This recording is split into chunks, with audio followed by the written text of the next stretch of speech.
இந்த மாதிரி பின்னாடி போய் ஏமாறாமல் இருங்க. உதவ பார்க்குறேன். உங்கள் நண்பர்களுக்கெல்லாம் இதை ஷேர் பண்ணிக்கோங்க. அதாவது போன நண்பர்களுக்கு, இல்லை போக ரெடியாக இருக்கிற நண்பர்களுக்கு. ஏன்னா உங்களுக்கு நண்பர் இருப்பாங்க. நான் ஒரு குடும்பன்றதுனால நீங்கள் பேசி நிற்பீங்க. என்னை தாண்டி எல்லாரும் கூட பேசலாம் போகலான்றதெல்லாம் உண்மைதான். போய் ஏமாந்தா பொறுப்பாளியாக இருக்க முடியாது. என் பேர் ரோஹித். கடவுள் தேடலில் யூடியூப் மூலிமா தான் ஐயா எனக்கு பரிச்சயம். ஸோ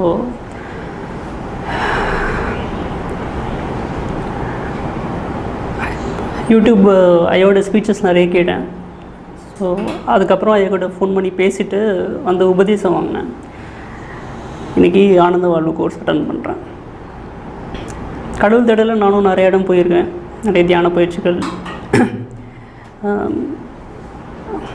நிறைய ஒரு கேள்வி ஆக்சுவலாக ஐயா பேச்சை கேட்க சொல்ல தான் நிறைய சிந்தனை தூண்டிச்சு. இல்லை நிறைய கேள்விகள் என்ன அப்படின்னா, ஒரு விஷயத்தை நம்மளுக்கு சொல்கிறாங்க அப்படின்னா அந்த விஷயத்தை அவங்க ஆல்ரெடி அடைஞ்சவங்களாக இருக்கணும். இந்த ஒரு விஷயம் நிறைய பேர் நம்ம கேள்விக்கு ஆன்மீகம்னு சொல்கிறாங்க, கடவுள்னு பேசுகிறாங்க. பட் அவங்க யாரும் தன்னை யாரும் என்லைட்டுன்னு சொல்லிக்கிறது இல்லை, சொல்லக்கூடிய தைரியம் இல்லை. நான் நிறைய ஸ்பீச்சஸ் கேட்டேன்.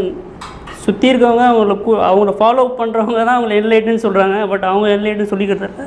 பட் அப்படியே இருந்தாலும் அக்சசபிள் இல்லை நம்மளுக்கு. நம்ம போய் நீங்கள் என்லைட்டுனா உங்களுக்கு என்ன ஆச்சு, உங்களோட அனுபவம் என்ன, நீங்கள் கடவுளை பார்த்தீங்களான்னு நம்ம கேட்க முடியாது. சரியா, நம்மளுக்கு அந்த மாதிரி ஒரு வாய்ப்பு ஐயா மூலியமாக தான் கிடச்சிது. அதுக்கு இந்த டைமில் நான் கடவுளுக்கும் நன்றி சொல்லிக்கிறேன், ஐயாவுக்கும் நன்றி சொல்லிக்கிறேன். எனக்கு வாய்ப்பு கிடைக்காம போயிருந்தால் இதை பற்றி பேசக்கூட சந்தர்ப்பம் கூட கிடைச்சிருக்காது. ஒன்று. ரெண்டாவது, அது ஒரு பக்கம் கடவுள் ஐயாக்கிட்ட உபதேசம் வாங்கிட்டதுக்கப்புறம் அதுக்கான பயிற்சியும் எடுத்துகிட்ருக்கேன். ரெண்டாவது, ஒரு ஐயாவோட ஸ்பீச் கேட்கல அவர் இன்னொன்று சொல்லுவார் அப்படின்னா, யாருக்கு தியானம் கடவுள் தேடல் அப்படின்னா தவ வாழ்க்கை வாழ்கிறவனுக்கு தான் அப்படின்னு சொல்லிட்டு. ஸோ வாழ்க்கை வாழ்கிறதுக்கு ஒரு யுக்தி தேவைப்படுது. எல்லாருக்குமே சந்தோஷமாக இருக்கணும், ஆனந்தமாக இருக்கணும் அப்படின்னு ஆசை இருக்குது. பட் அதுக்கான யுக்தி தெரியல, வழிமுறை தெரியல, கைடன்ஸ் யாரும் பண்ணல. ஸோ அது முக்கியம். அது வாழ்க்கையை நிறைவாக வாழ்ந்தால் தான் கடவுளை அடைய முடியும். வெறும் தியானம் பண்ணிருக்கிறதுனாலையோ இல்லை அதுக்கான யுக்தி தெரிஞ்சால் கடவுளை அடைய முடியாது.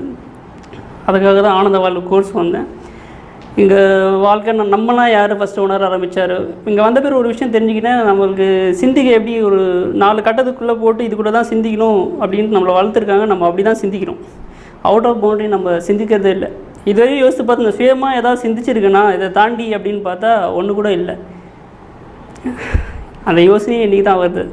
ஸோ அட்லீஸ்ட் இன்றைக்காக வந்ததுன்னு சந்தோஷப்படுறேன்.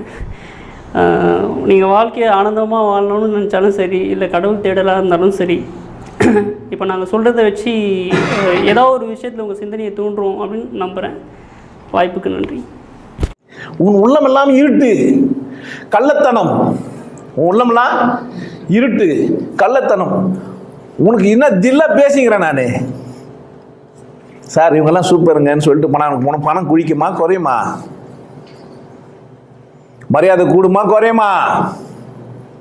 எல்லாம் சூப்பரானவங்கன்னு சொன்னா மரியாதை கூடுமா குறையுமா? இவர்கள்லாம் விசேஷமானவங்கன்னு சொன்னா எனக்கு கூட்டம் வருமா குறையுமா? இந்த அல்ப விஷயம் உனக்கு புரியலையே. நீ எல்லாம் எங்கடா? இல்லை ஞானிய குருமார்களை படிக்கிறேன்னா நேரம் எந்த ஞானி உனக்கு குருமாருக்கு வா கூப்பிட்டு பேசலான்றேன் நான். என்ன பண்ணலாம்? கூப்பிட்டு பேசலாம். செஞ்சியா? செய்வியா? நீ சொல்ற ஆள்லாம் ஞானியம் இல்லை, குருமார்னும் இல்லை.